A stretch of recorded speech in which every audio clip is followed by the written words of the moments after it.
Assalamualaikum warahmatullahi wabarakatuh. Alhamdulillahirabbil alamin. Wassalatu wassalamu ala asrofil anbiya'i wal mursalin. Sayyidina Muhammadin wa ala alihi wasallam ajma'in. Puji dan syukur marilah kita panjatkan kehadirat Allah Subhanahu wa taala sallallahu alaihi wasallam.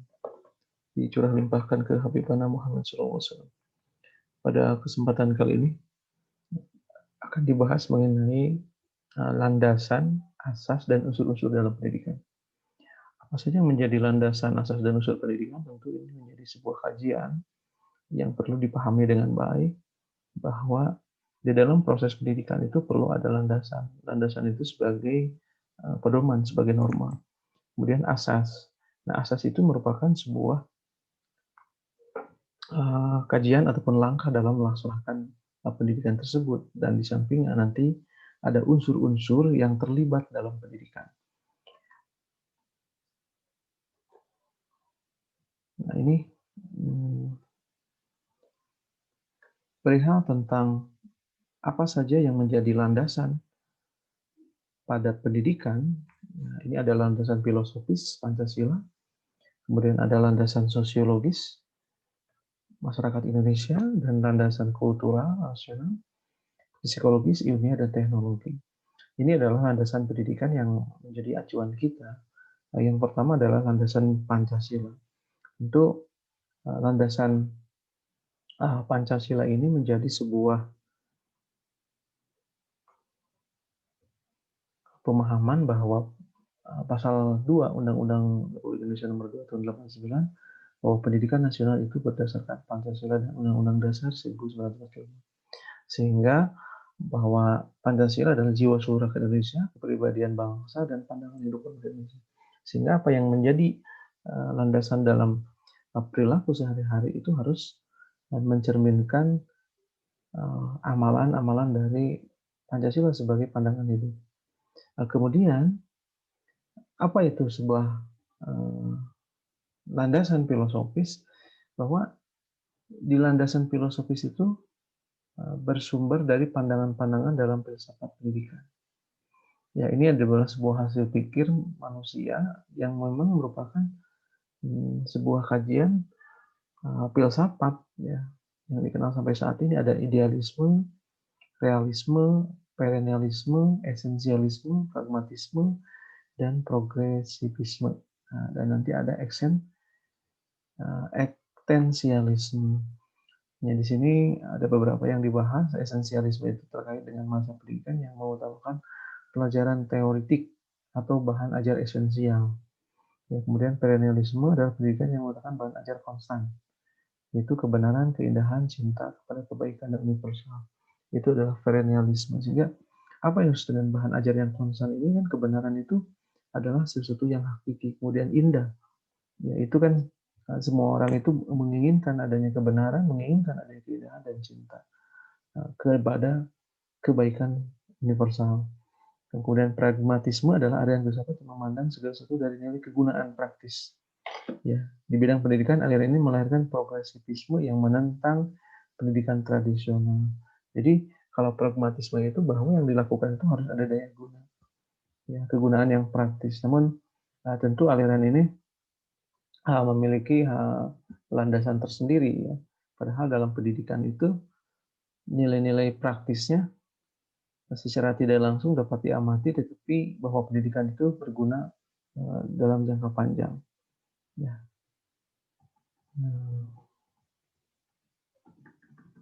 Kemudian di landasan-landasan filosofis tadi sudah disampaikan, sosiologis, kultural, psikologis, dan iptek. Nah, kemudian bagaimana landasan sosiologisnya? Berkenaan dengan perkembangan kebutuhan dan karakteristik masyarakat. Ya, jadi manusia itu makhluk yang unik.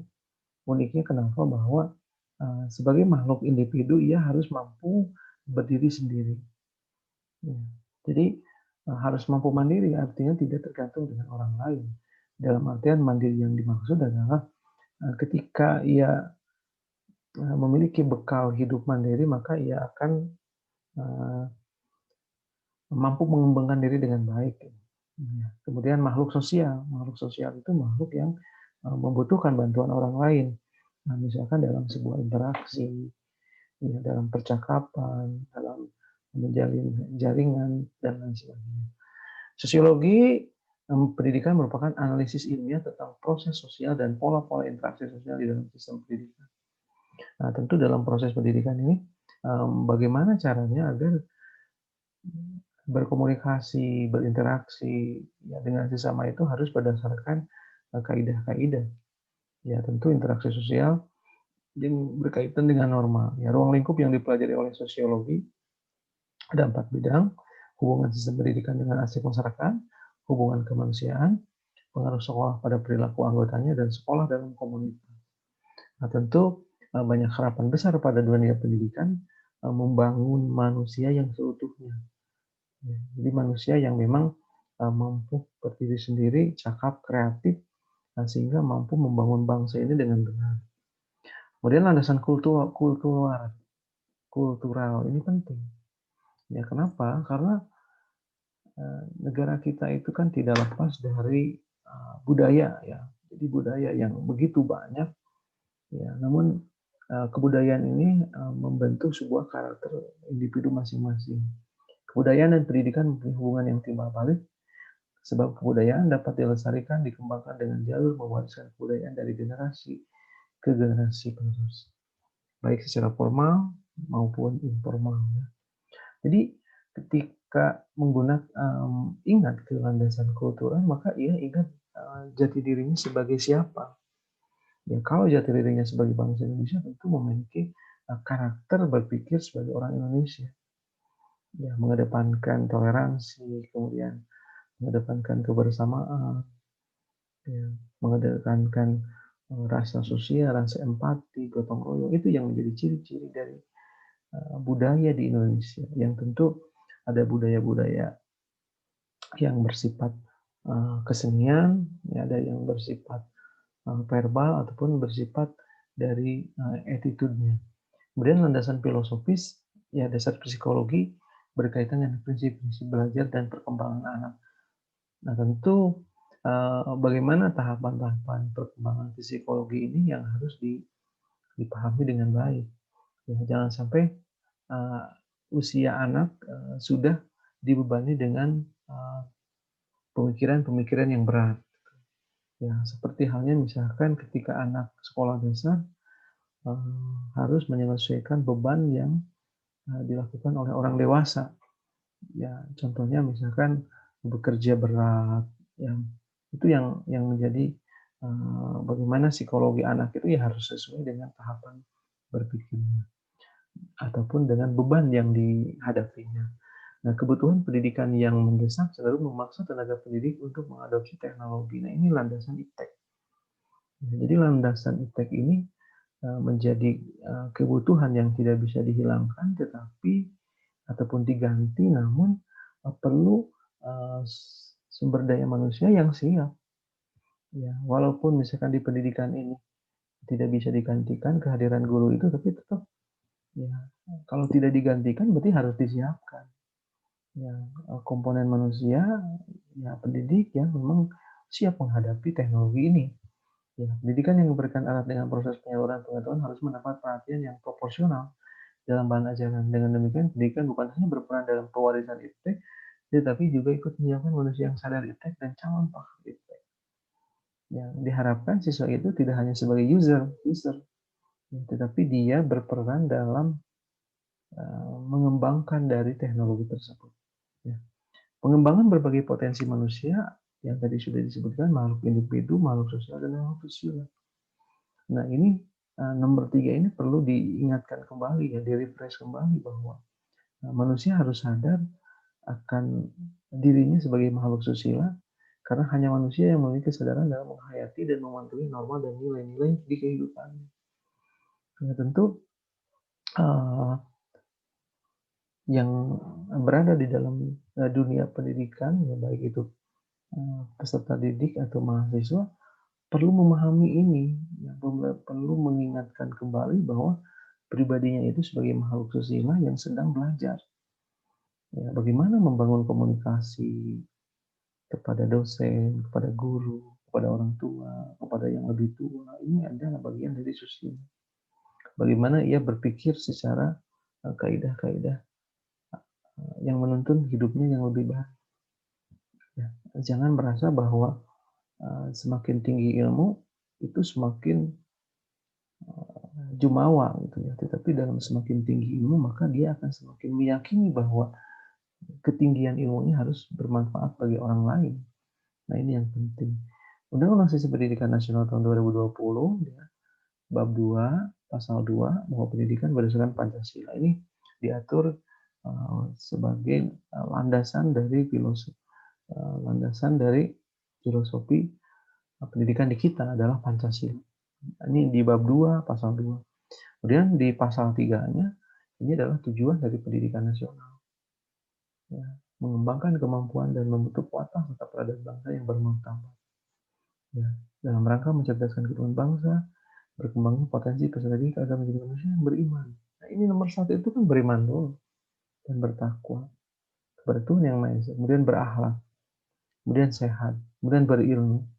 Ya, tentu para pembuat undang-undang ini setelah merumuskan dengan matang ya bahwa yang menjadi tujuan utamanya di sini dan semuanya juga utama, tetapi manusia yang beriman, ya, cakap, kreatif, mandiri, menjadi warga negara yang demokratis serta bertanggung jawab.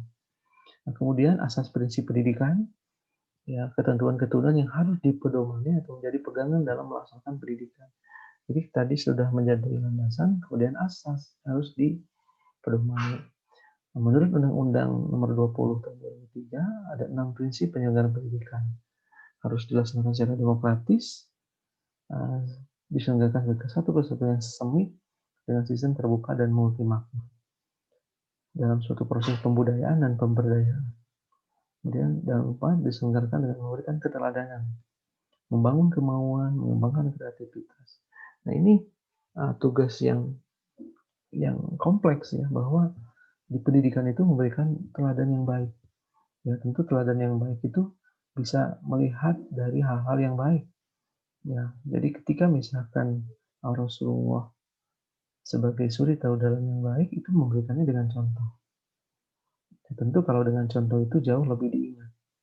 Ya, makanya para orang tua harus memiliki peran yang sangat luar biasa.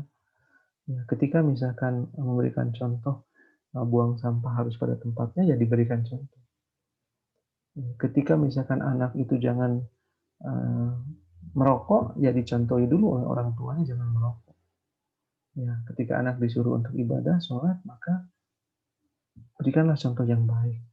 Nah, selanjutnya, pendidikan disertakan dengan mengembangkan budaya membaca menulis. Ini yang menjadi PR bersama ini, literasi membaca, literasi teknologi, literasi sains. Ya, ini yang masih perlu kita tingkatkan tanpa kita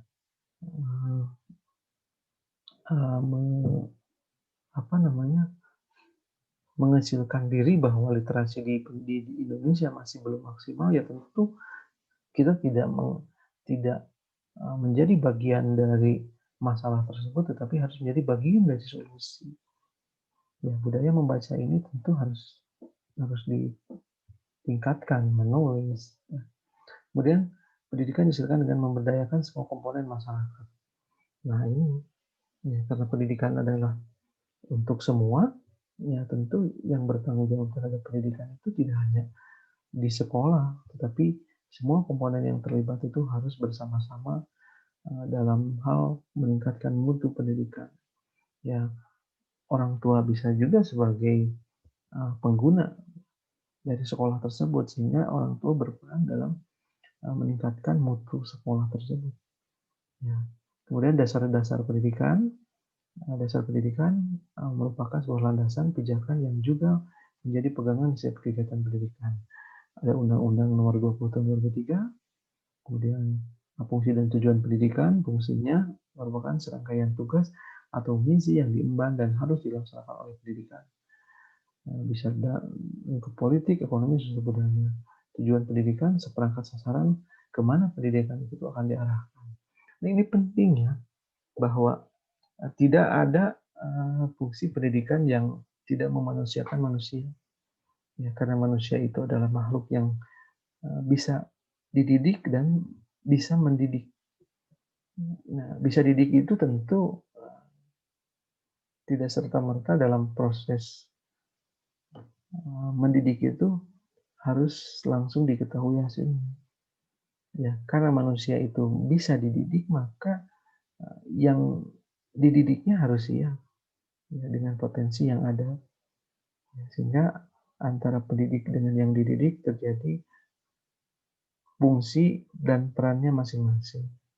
Ya, ketika guru tentu harus menjadi contoh, menjadi teladan, mampu mengembangkan ilmunya dengan baik, ya, dengan sikap-sikap keprofesionalan yang baik. Nah, kemudian pengajaran dan pendidikan, ya pengajaran lebih menekankan wawasan dan pengetahuan tentang bidang atau program tertentu. Unsur pendidikan ini ada peserta didik, pendidik, interaksi edukatif, tujuan pendidikan, materi pendidikan, dan alat dan metode serta lingkungan pendidikan. Tentu di sini ada unsur-unsur lain ya seperti kurikulum dan lain sebagainya. Kemudian ada tujuan umum pendidikan, ada institusional, kurikuler, dan instruksional. Asas pokok pendidikan itu tuturi handayani, belajar soalnya dan kemandirian dalam belajar. Nah, dalam uh, pertemuan kali ini, ya mudah-mudahan mampu mengembangkan diri ya 4 kemampuan yang harus dikembangkan pada peserta didik: mengantisipasi, mengerti, mengakomodasi, dan mengorientasi. Ya, jadi ini hal yang penting ya. Bagaimana peserta didik karena makhluk yang bisa dididik harus dioptimalkan kompetensi yang ada. Nah, kalau sekarang eranya digital, maka bagaimana peserta didik dibimbing untuk uh, mampu mencari bahan-bahan sumber internet yang sangat banyak bermanfaat. Ya, demikian yang disampaikan. Semoga memberikan sebuah pemahaman tentang landasan, kemudian tentang unsur, dan tentang asas. Nah, kita sebagai bagian dari yang terlibat dalam dunia pendidikan tentu harus mampu menjadi solusi terhadap pokok-pokok pendidikan tersebut. Ya, jadikanlah diri kita itu orang yang mampu dididik, ya, dan mampu mendidik. Ya, jadilah sebagai orang yang siap dididik, ya, dalam artian siap diatur, tidak boleh mengatur. Ya, jadikanlah sebagai solusi dari bagian kemajuan pendidikan di bangsa Indonesia. Demikian, Assalamualaikum warahmatullahi wabarakatuh.